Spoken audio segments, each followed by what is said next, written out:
हूँ लेखक फणीश्वर नाथ रेणु द्वारा लिखी गई कहानी जिसका शीर्षक है पंचलाइट। लेखक ने इस कहानी के माध्यम से ग्रामीण वातावरण का चित्रण करते हुए ग्रामवासियों के मनोवैज्ञानिक की वास्तविक झलक प्रस्तुत की है। तो चलिए दोस्तों, शुरू से इस कहानी को समझने की कोशिश करते हैं। गांव में रहने वाली विभिन्न जातियां अपनी अलग अलग टोली बनाकर रहती है। उन्हीं में से महतो टोली के पंचों ने पिछले 15 महीने से दंड जुर्माने के द्वारा जमा पैसों से रामनवमी के मेले से इस बार पेट्रोमैक्स खरीदा था।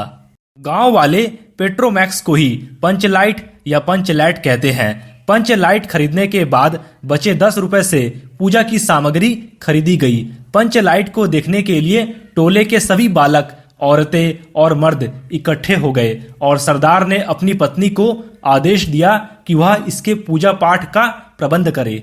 महतो टोली के सभी लोग पंचलैट के आने से अत्यधिक उत्साहित है, लेकिन उनके सामने एक बड़ी समस्या यह आ गई कि पंचलैट जलाएगा कौन, क्योंकि किसी भी व्यक्ति को पंचलैट जलाना नहीं आता था। महतो टोली के किसी भी घर में अभी तक ढिबरी नहीं जलाई गई थी, क्योंकि सभी लोग पंचलैट की रोशनी को ही चारों ओर फैला हुआ देखना चाहते थे। लेकिन पंचलैट के ना जलने से पंचों के चेहरे उतर गए और राजपूत टोली के लोग उनका मजाक बनाने लगे, जिसे सभी लोगों ने धैर्यपूर्वक सहन किया। इसके बावजूद पंचों ने तय किया कि दूसरी टोली के व्यक्ति की मदद से पंचलैट नहीं जलाया जाएगा। इधर गुलरी काकी की बेटी मुनरी गोधन से प्रेम करती थी और उसे पता था कि गोधन को पंचलैट जलाना आता है, लेकिन पंचायत ने गोधन का हुक्का पानी बंद कर रखा था। इसके बाद मुनरी ने अपनी सहेली कनेली को और कनेली ने यह सूचना सरदार तक पहुंचा दी कि गोधन को पंचलैट जलाना आता है। फिर सभी पंचों ने सोच विचार करके अंत में यह निर्णय लिया कि गोधन को बुलाकर उसी से पंचलैट जलवाया जाए।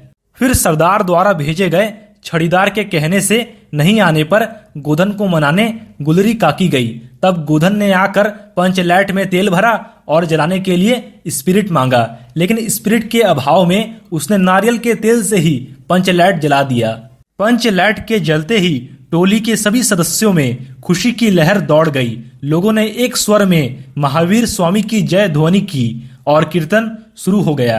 गोधन ने जिस होशियारी से पंचलैट को जला दिया था, उससे सभी लोग प्रभावित हुए थे। गोधन के प्रति सभी लोगों के दिल का मैल दूर हो गया और गोधन ने सभी का दिल जीत लिया। इसके बाद मुनरी ने बड़ी हसरत भरी निगाहों से गोधन को देखा। सरदार ने गोधन को बड़े प्यार से अपने पास बुलाकर कहा कि तुमने जाति की इज्जत रखी है, और अंत में गुलरी काकी ने गोधन को रात के खाने पर आमंत्रित किया। गोधन ने एक बार फिर से मुनरी की ओर देखा और नजर मिलते ही लज्जा से मुनरी की पलकें झुक गई। तो दोस्तों, इस वीडियो को लाइक और शेयर करके आप हमारा आत्मविश्वास बढ़ा सकते हैं, और हमारे चैनल पर पहली बार आए हैं तो चैनल को सब्सक्राइब जरूर करें। धन्यवाद।